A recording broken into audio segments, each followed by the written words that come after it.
Hai, salam. Okey, kita masih lagi dalam topik bab 9 iaitu cuaca angkasa lepas. Okey, subtopik bahagian cuaca angkasa. Okey, sebelum kita masuk cuaca angkasa, berkenaan dengan medan magnet bumi. Okey, kita tahu bumi ada suatu medan magnet yang berkutub utara dan selatan.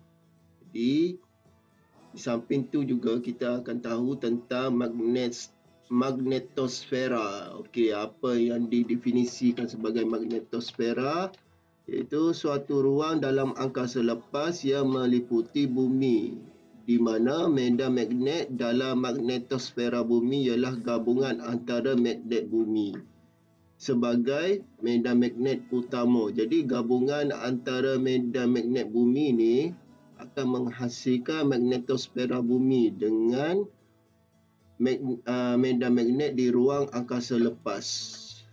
Okay, kita tengok apa fungsi magnetosfera ni kepada bumi.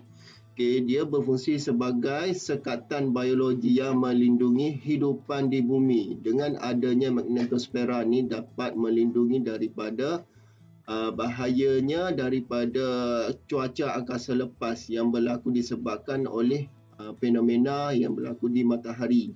Okay, antara cuaca perubahan di angkasa lepas seperti angin suria. Jadi dia dapat menghalang zarah-zarah yang bercas seperti elektron, proton dan zarah alfa dalam angin suria untuk sampai ke bumi. Jika berlebihan dalam atmosfera bumi, ia akan mengganggu telekomunikasi, sistem navigasi dan talian kuasa elektrik. Ianya juga mengurangkan tekanan yang dikurangkan oleh fenomena angin suria yang terhadap bumi. Jadi dengan adanya magnetosfera ni, dia dapat menghalang daripada benda-benda ni berlaku. Okay? Dan mengurangkan fenomena angin suria yang terhadap permukaan bumi. Okay. Jadi ianya dapat melindungi bumi daripada kesan buruk disebabkan oleh zarah-zarah berbahaya daripada matahari, atau daripada jasad lain daripada alam semesta.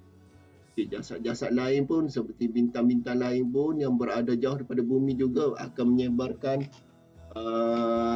zarah-zarah yang berbahaya kepada bumi, tapi jaraknya terlalu jauh daripada bumi lah. Yang paling dekat adalah bintang kita iaitu matahari. Okey, cuaca angkasa lepas.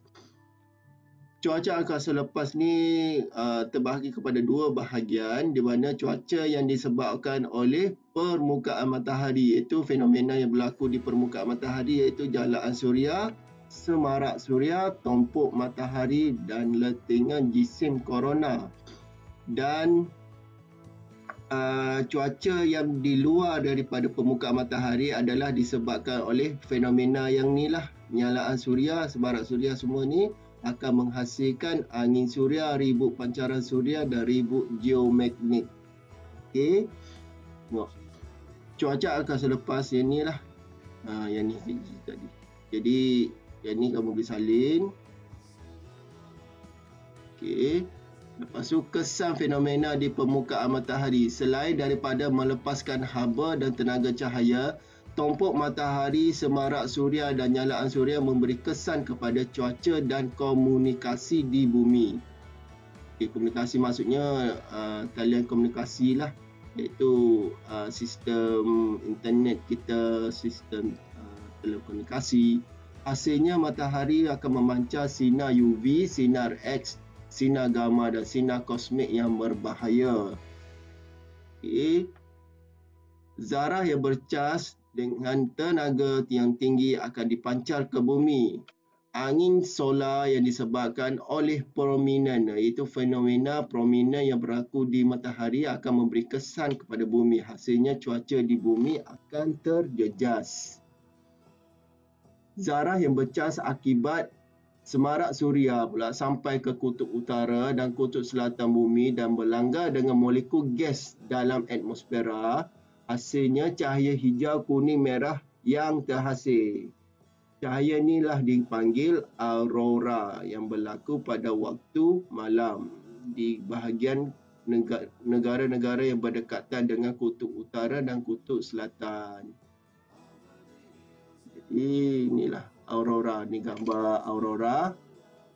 Negara yang dapat melihat aurora adalah seperti Norway, Iceland dan Greenland.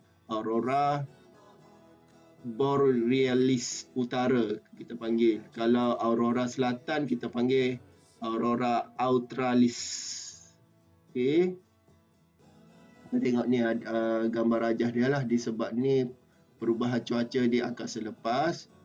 Okey, menghantar solar wind apa semua ni, dan bumi akan menghalang benda-benda ni daripada merosakkan perubahan cuaca pada bumi, merosakkan talian komunikasi bumi disebabkan oleh magnetosfera pada bumi tersebut, iaitu magnet bumi itu sendiri. Okey. Tapi kalau tenaganya terlalu kuat, ianya tidak dapat dihalang oleh magnetosfera. Okey. Zarah yang bercas bertembung dalam zarah atmosfera bumi ini akan menyebabkan gangguan kepada sistem telekomunikasi seperti televisyen, radio, siar telegraf dan panggilan telefon. Okey, itu sahaja untuk kesan terhadap cuaca angkasa lepas terhadap bumi. Okey, salam.